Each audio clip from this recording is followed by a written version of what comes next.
Je vous remercie. Mon général est le créateur des cieux et de la terre. Devant lui, tout genou fléchit. Il est le lion de la tribu de Juda. Avec lui, toute la victoire est assurée. Je vous remercie. De toutes les nations, des disciples, des baptisants, au nom du Père et du Fils et du Saint-Esprit. Les armes pour combattre ces missions sont la prière, la parole et le saisir de la chair. La paresse. La main de Dieu se lève. Les démons s'enfuient, les sorciers tremblent, les forteresses diaboliques tombent.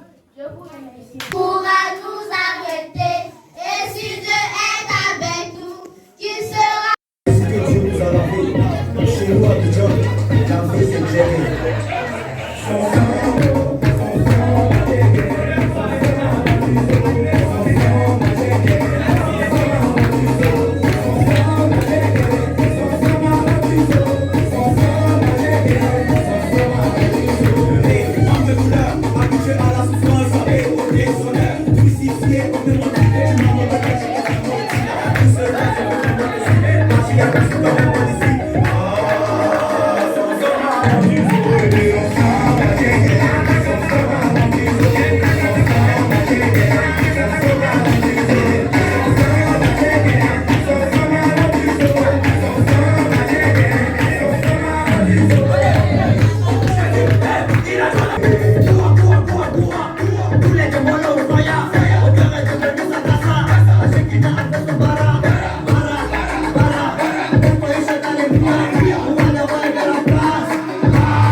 Le mien a changé de nature, impossible d'être si sorti.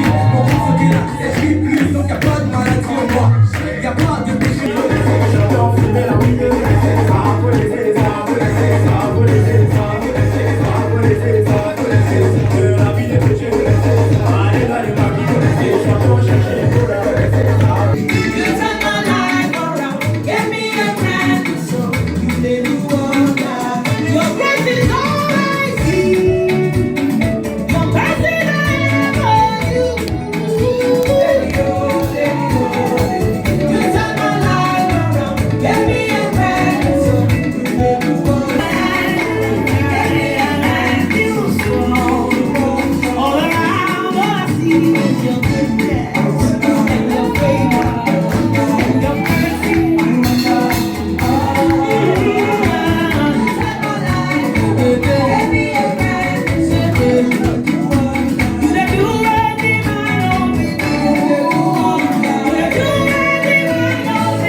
Et que le jeûnait, le Saint-Esprit dit, mettez-moi à part Barnabas et Saul pour l'œuvre à laquelle je les ai rappelés.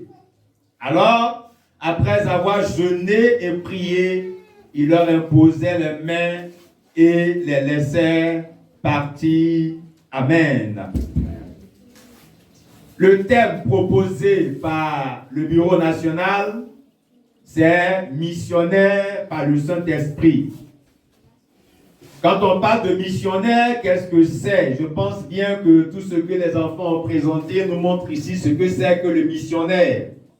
Ça se fait dans ton esprit, ça se fait dans ton âme, ça se fait dans ton corps.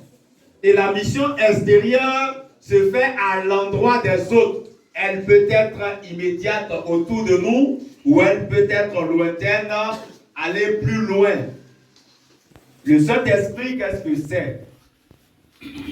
Le Saint-Esprit, c'est la troisième personne de la Trinité. Quand nous lisons la Bible, Dieu s'est présenté aux hommes en trois personnes.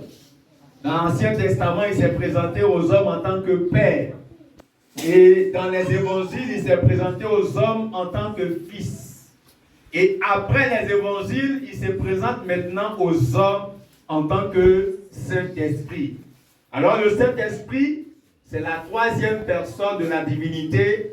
C'est la présence de Dieu. C'est la présence de la puissance de Dieu, de l'action de Dieu dans la vie de l'homme, dans le monde entier.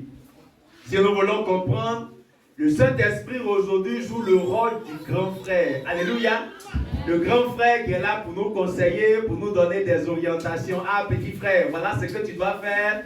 Petit frère, voilà ce que tu dois dire. C'est ce rôle-là que le Saint-Esprit joue.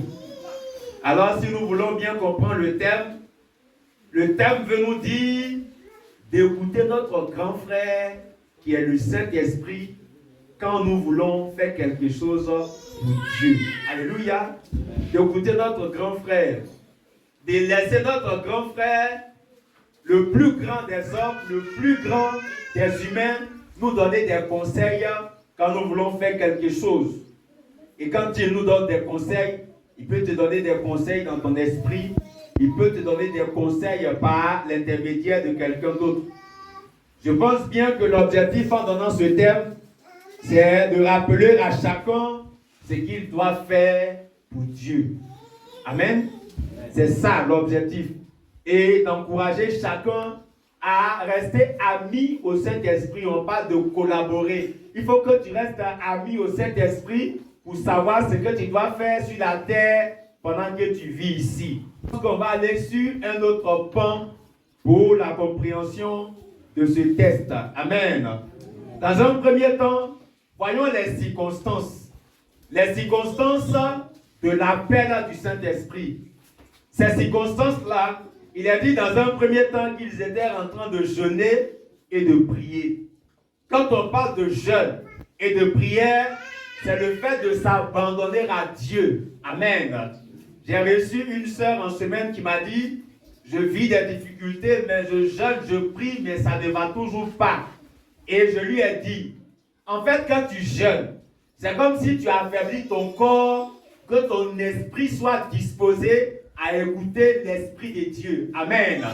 Maintenant que ton esprit est disposé à écouter l'Esprit de Dieu, il faut nourrir ton esprit de la parole de Dieu, des pensées de Dieu, alors tu seras capable de sortir de cette situation. Il a dit qu'ils étaient entièrement disposés à écouter Dieu parce qu'ils étaient dans un moment de jeûne et de prière. Jésus même a dit à ses disciples que c'est par le jeûne et la prière que l'homme peut être disposé. Parce que par le jeûne et la prière, tu fais mourir ton corps pour que ton esprit soit mieux vu et que ton